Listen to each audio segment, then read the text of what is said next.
Hello friends, welcome back to MissionViewfinder. We are just about ready to finally pull out and start a trip that we've been actually hoping to do for the last 2 or 3 weeks. We got delayed by a couple of things.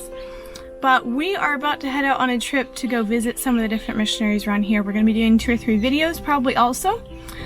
But today as we start this trip, we're going to stop by the hospital and visit the guy that we talked about in the vlog last time, because we have something to drop off.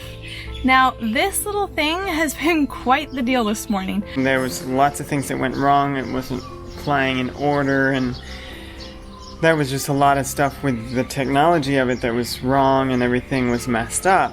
And I was like really struggling with that, getting frustrated easily, and a lot of it was just really hard. And I didn't realize it at the time, but I recognized later that that was Satan attacking.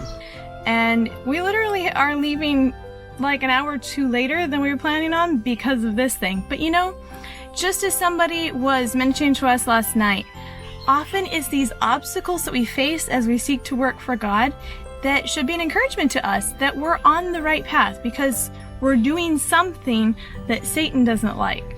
So it's been a rough morning, but we're thankful for this little bit of encouragement that, yeah, Satan doesn't want this to get to Sai. And so that's all the more reason that we need to persevere and get it to him.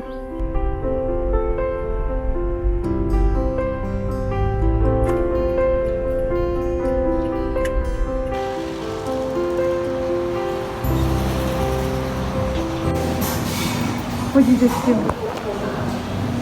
We just gave the MP3 player to Sai. And now he's listening to Christian music. He seemed pretty happy about it. We told him we're going on a trip though, and he's like, when are you coming back? Are you going to come see me again? So we'll be sure to come back when we get back from our trip, I'm sure.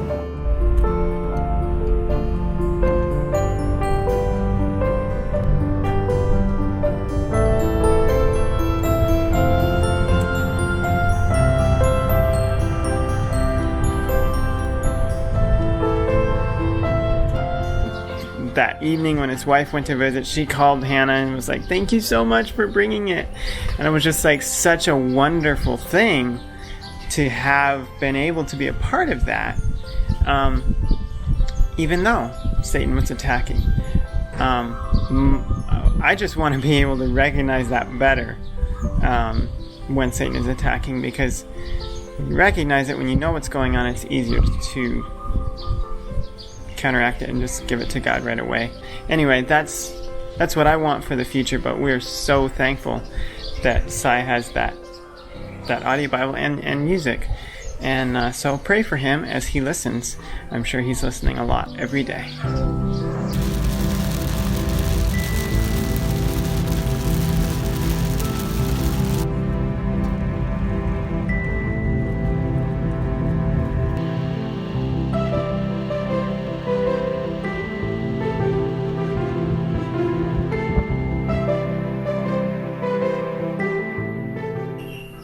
Check out that view.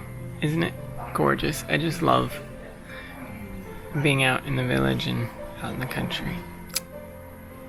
Anyway, today's Sabbath. We're about to head over to church. Why don't you come with us?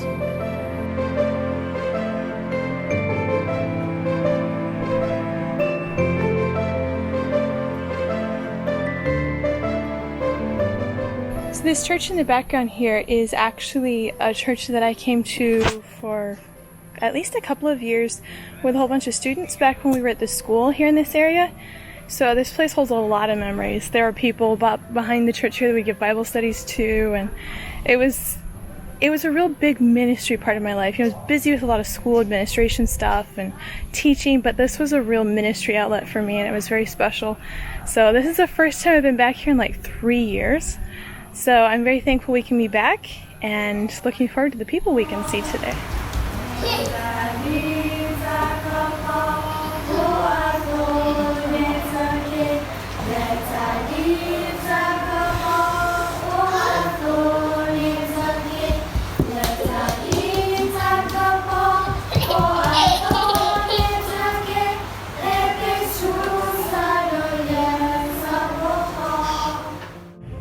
So I had intentions of sort of getting video throughout the service, so you could see a little bit of that. But we walked into the church, and within a minute, I was lined up to preach and Hannah to translate. So, yeah, that's sort of normal over here, so I was kind of expecting it, sort of. Thankfully, I had a sermon in my back pocket. And I pray that they will really stick to the message and let it stick to them, I guess. That they'll take it to heart and pray. The message was about being faithful, but then the lesson study before was about prayer, so I kind of tied it together and encouraged them to really pray. And so, yeah, just praying that they will take that time to pray more and see what God does.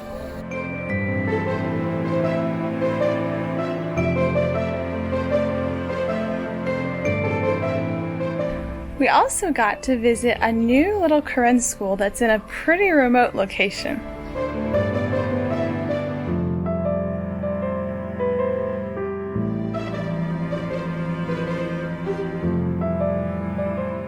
How would you like to live at a school like that? Climb up this steep hill to get up there. You have to bring all your water up. There's no running water yet. There's no electricity yet. You just live in a little hut. But it's really quiet. It's out in nature. It's beautiful. Think you could live there?